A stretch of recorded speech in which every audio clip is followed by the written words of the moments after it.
Greetings, dear friends, and welcome to the second episode of the Geopolitical Review. Once again, we have with us Dr. Nanda Kishore. Today, we'll be discussing about the Kashmir issue and the Balochistan issue. Welcome, sir. Welcome back. Thank you. Yesterday, we had a press conference where our Home Minister, Rajnath Singh, and the Chief Minister of Jammu Kashmir had called for a press meet. And in the press meet, she said that 95% of the Kashmiris are for the dialogue, and it's only the 5% of the people who are creating a real disturbance. So, with this background, can you take us through the Kashmir issue that is prevailing currently? Okay. See, I think before we plunge into what happened yesterday, we just need to look at the political scenario that has emerged in Kashmir probably since the partition itself. Now, with the partition, when the British gave this particular option of the princely states, 625 odd princely states, either to join India or Pakistan or to remain on their own, I think there was a major concern with regard to that one. India was worried about it, but at the same time, it did not behave the same way it behaved with Hyderabad and other princely states. Now, when Raja Hari Singh had to choose either between Pakistan or India, and then he had this option of remaining without getting attached to any of this, he tried leaving like that. Then Pakistan provoked Raja Hari Singh through attacks from some of the tribal groups, instigated some tribal groups and started attacking.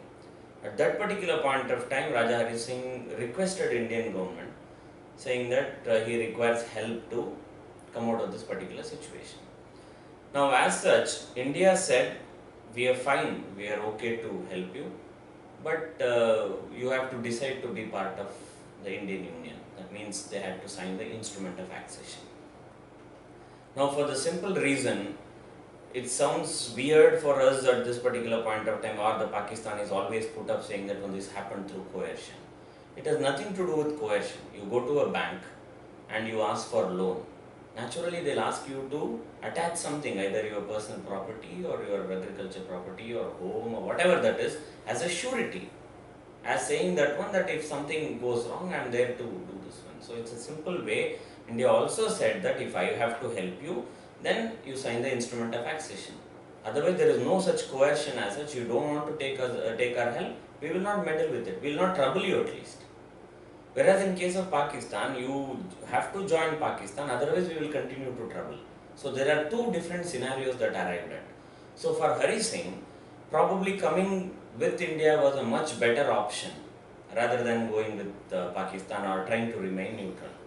Was it that the then King Hari Singh wanted to come with India and people wanted to go with Pakistan? Or was it not exactly win-win situation? Which No, not exactly. This is probably some sort of an orchestrated story that has arrived in the last 2 decades or 3 decades. But the truth is that probably it had a mixed population numbering equally the Muslims as well as the Hindus. Naturally, you will have a scenario where some of them would want to go with Pakistan, some of them would want to stay with India. And this is something we need to understand, the erosion of the Kashmiri Pandits from the Kashmiri soil or from Jammu and Kashmir in a very planned manner. So of late it sounds to people like that those people in Kashmir wanted to be part of Pakistan. We have almost forcefully we have kept them with us. But that's not the truth. The truth was something else at that particular point of time. So this is probably sort of a conspiracy theory that's been put up by people saying that India was always something that it was using coercion, it was trying to put the Muslims through trouble and they wanted to go to Pakistan. That's not the true story of it. It is said that during the integration of India, post-independence, the rest of India, integrating the rest of India, the task was given to our then Home Minister, Sardar Patel, yes. And Kashmir was given to the then Prime Minister Jawaharlal Nehru. What are the dynamics of this whole issue? Is it the true fact or is it just that media portrays it like that? No, it's basically a mix of both. One is that though you had somebody very successfully dealing with somebody like Nizam or some other princely states, and then he was credited with that one, simply we fail to understand why the first Prime Minister simply did not think that Patel could deliver or pull this off. That's a first and foremost puzzle that will come to anybody's mind. The second part of it, that the first Prime Minister always had a soft corner towards the minorities. Probably he might have thought that this is one of the best things that he can do because of the bordering issue that was associated with Pakistan, that he himself thought, because he was also donning the hat of the Minister for External Affairs. He was only holding the foreign minister's position also. So he thought that he would be in a position to do. Plus, he also was always seen as somebody who was taking peace equally like Mahatma Gandhi. So probably it was first and foremost was the self-endorsement of his own capacity, and second, at the level he thought he could deliver, and popularly people want him to deliver on that particular part. So I don't completely deny the media portraying that why Sardar was not used in this particular scenario. There is a truth to it also. Probably he should have used Sardar to the best possible manner. I think that's something that I also feel. Now, is there a cultural difference between the part of Kashmir, which is with India, and part of the Pakistan occupied Kashmir, or are they of the same culture? Because recently we have been getting reports that the part of POK wants to come with India, whereas Kashmir is fighting to go with Pakistan, at least some of them. Yes, see, this is again played by a certain groups. We have always seen Kashmir as, see, for that matter, all the states are unique. All the states are unique. Northeast is unique. Everybody is unique. But at the end of the day, what matters is that what type of feeling they have towards a particular state. Now, there is a mixed reaction to both of these things, because people say that there is a fringe group who want actually, or the separatists who want themselves to be relieved from the Indian continent, India as a country, and they have a difference of opinion with the Indian state. They see Indian state as a perpetrator and all those things. But at the same time, at the end of the day, they are not able to realize that they have almost ruined 2 or 3 generations by now. So they have not been able to restore, and I echo the voice of the Chief Minister, Ms. Mufti. What she said was very simple. She said, what we could not achieve through gun, what will we achieve through stones? What they are resorting now is to throw stones and throw petrol bombs and such other things at the forces. Now, forces will not on their own do something that they think it's very important. They only follow some orders, and they also have to bring some orderly situation in this particular state. We also have to see the role of the opposition also, how constructive they have been, whether it is National Conference or any other political party, how constructive they have been. And I also feel there is little more, conspiracy to this particular one, because of late in the Jammu region, the Bharatiya Janata Party is able to make inroads. So they are trying to be in position. So it looks like largely there is a conspiracy running behind how to make sure that the right-wing groups do not enter and percolate and become very popular. Because it's happening in all the sides. You had a northeast where the BJP had no presence at all. Now you have Assam in their hand. They have a good amount of presence in Jammu and Kashmir. So now this is the scenario that's coming in. So there is something more that is being played. You saw the way the whole thing engulfed in Bihar. Suddenly there was an issue that was created with the basic commodity of dal. And the BJP went completely wrong on that count. They couldn't even understand that one. So there is a planned way of targeting a particular political party also, but that's not the only reason. There are multiple reasons that's happening, including, as I told you, the opposition parties, the way they are behaving with the Mehbooba Mufti, and the way they are carrying out a lot of protests and such other things, joining hands with the separatist groups. Earlier, Mehbooba Mufti, she was always known to be a hawkish politician. She was always seen or portrayed at least to be more of the anti-Indian side. Mm-hmm. But the tone was, yesterday, what tone she spoke in was more of a Indian politician speaking, like, or pro-Indian politician's tone. How that sudden transition happened actually? See, one we have to understand is, when somebody is in power and somebody outside the power, there are two scenarios. So when you are in power, you have to assess yourself how you are in power. Now, as of now, for Mufti, if she's in power, it's also because of the coalition she has with the mainstream national political party. Second, we have to see the role of leadership. Now you have some sort of a strong leadership at the center. She came down all the way when almost political pundits, all of them said that again there's going to be president's rule and Mehbooba will not come. I think this particular bonhomie between, or the honeymoon between the BJP and the PDP is gone, and nothing is going to happen. And she also actually to a large extent spoke very bluntly against the Bharatiya Janata Party, that she said that we will say what has to be, they cannot dictate us and all this. But then she flew down all the way to Delhi, met the Prime Minister, and upon return, things were sorted out.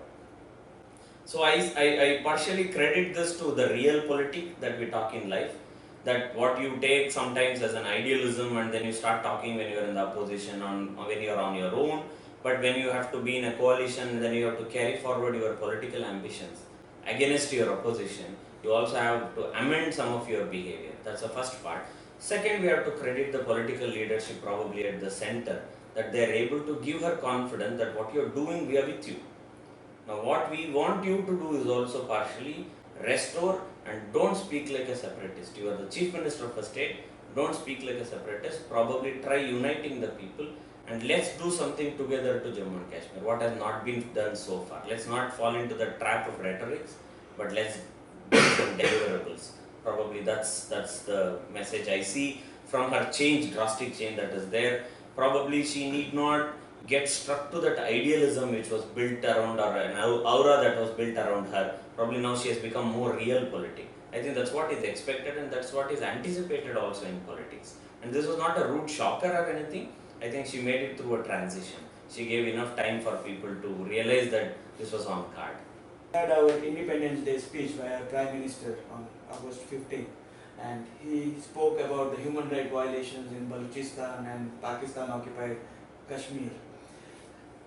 Even though most of the political parties were in sync with the Prime Minister's view, initially a separate view came from a former External Affairs Minister, but later on even the main opposition party said that they are with the Prime Minister. It is the right thing for him to have spoken about Balochistan and POK issues. So politically, how significant was Prime Minister's statement on Balochistan, and how has it been received by the other countries in the world? Okay. Now there are 2-3 things that I need to stress here. One, I think it was a very smart move by the Prime Minister, because Pakistan was raising the concern what was happening in Kashmir as if it's the only human rights violation in the world. They were trying to project it as the most bad thing that was happening. So the Prime Minister had to counter it with something that has come from the Chanakyan time, right? The rule is very clear. Before your enemy even or your distractor thinks about that he wants to do something, you do it and show. I think the Prime Minister believes that very well, and his usage of Balochistan strategically was very important.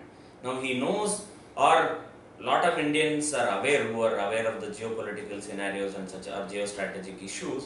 They are aware of the simple reason that we have been doing something or the other with the Baloch, that the credit goes to the present National Security Advisor Ajit Doval, a very covert way. But now, because the Prime Minister felt confident that the Baloch will stand by the statement that he would make, he used it as a very important instrument to make sure that Pakistan doesn't beat the drum as if India alone is a human rights violator. Point number 2, how do you distract concentration of Pakistan only on Kashmir? Now what you have to do is just diversify it. Same problem when it's concentrated, dilute it to 2 or 3. Now what is the dilution? Now Prime Minister has added a new dimension of Balochistan. Now the Balochs feel encouraged that the Indian government is with them, or Indian Prime Minister has spoken for them, that they can rise up. Now they can become more and more prevalent, because he is a respected leader across the world. The Prime Minister has spoken, that means the United States will take stock of it, UK will take stock of it, Russia will take stock of it, China will take stock of it. So everybody will listen to him. To a large extent, India has got that particular position under this particular Prime Minister. So now you have diluted it. Now you have Kashmir, which was concentrated, you have Balochistan. On the other hand, you also have Afghanistan. So now triangular competition for Pakistan, so it has to manage three things. So it has to devote its attention to three different sides. So that means the objective is achieved by the Prime Minister.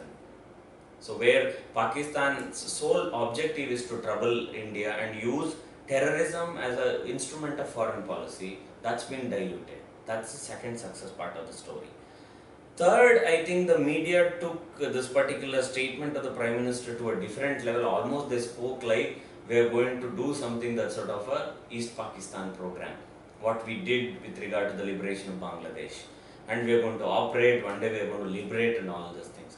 I don't think the Prime Minister actually went to that extent to speak about it. What he hinted was only saying that I have an option to do. Given a chance, I'll do that one. Don't push me till there. Don't push me to the corner. I have been very considerate. I have been very polite. I have been very open to talks and such other things. It is you who is derailing most of the things, including that of the SARC meet. So don't try to meddle with my internal affairs. I can give back to you. That was the message. Now, of late, this has been in discussion, and I have been very vehemently, or I have been very categorically telling that this will stay for a month in the media. After that, it will fizzle down. The only person who can actually bring up again and put India in limelight again and again, remind India that you have a mission in Balochistan, do something in Balochistan, is Tariq Fatah. Probably it's he who's going to remind the Prime Minister, saying that you had spoken something like this, now you do. Because overnight, the Balochs have also become open. What they used to secretly admire, now they are openly admiring. They are showing the placards to the Prime Minister.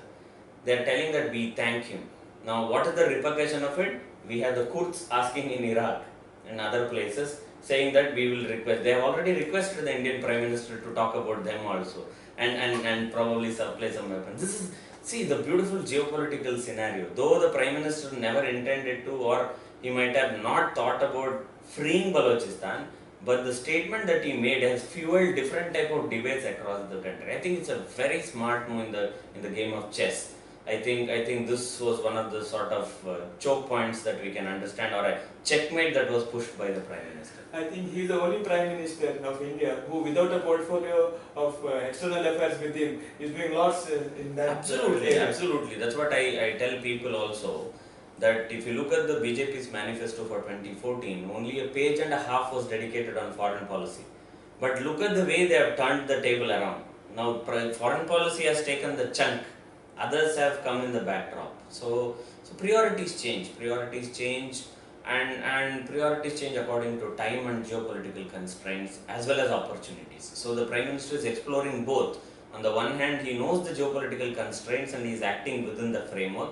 He is opening up where there is a possibility for to grab those opportunities. That's what he is doing in the Asia Pacific. That's what he is doing in the Indian Ocean region. That's what he is doing in the West Asian region, as well as in the larger world politics itself. Yesterday, after Nepali Prime Minister's Twitter statement, I think once again Prime Minister's work has started yielding fruits in Nepal. Absolutely. And once again Prachanda is coming to India to take forward the talks. Absolutely. I think, see, this is what I call as the beauty of geopolitics. You had some time ago the Nepalis celebrating the Prime Minister, then his scenario came down drastically with the Madheshi movement and they started burning his effigy. Now there was an anticipation a leftist leader like Prachanda will take a stand against the Prime Minister and talk, but the Prime Minister has taken a different stand altogether. The first move was made by our Prime Minister congratulating Pushpa Kumar Dahal. And he reciprocated and he said, probably we had some misunderstandings with India. I think we have to correct it and I will take that course of path. So he sent his deputy. Now he himself is coming. So he knows the importance, or he knows the role that India can play. Importantly, one thing that we have to remember is, those who come when we are in distress are going to be your long-term friends. Not those who come to you when you are doing well. So in that way, if there is an introspection that has happened in the Nepali leadership, I think they're on the right path, because when the earthquake happened, it was India which responded first, not the Chinese, not the Americans, not the Europeans. So they should know if anything happens in the neighborhood, it is we who are going to respond to them, and we have always had that love for Nepal. And I think I have to appreciate at this juncture Prachanda's realpolitik again. He has understood that ideology alone does not fetch him anything. He has to move beyond that one, he has to think of the welfare of the Nepalese. Otherwise, I think they will have a stagnant this thing. They are running through a very bad patch. They are unable to arrive at a constitution. They are unable to have political stability. He is the 28th Prime Minister. That's not a good scenario. Every time the media projects he is the most accepted, best leader Nepalese have, and less than 2 months, 3 months, or 6 months is replaced. So if that stability has to come, I think joining hands with India and taking India along with Nepal is in the interest of Nepal larger than interest of India. It was a pleasure talking to you as usual. We meet in the Always, next always a pleasure episode. to have. Thank you very much. Thank you, dear friends.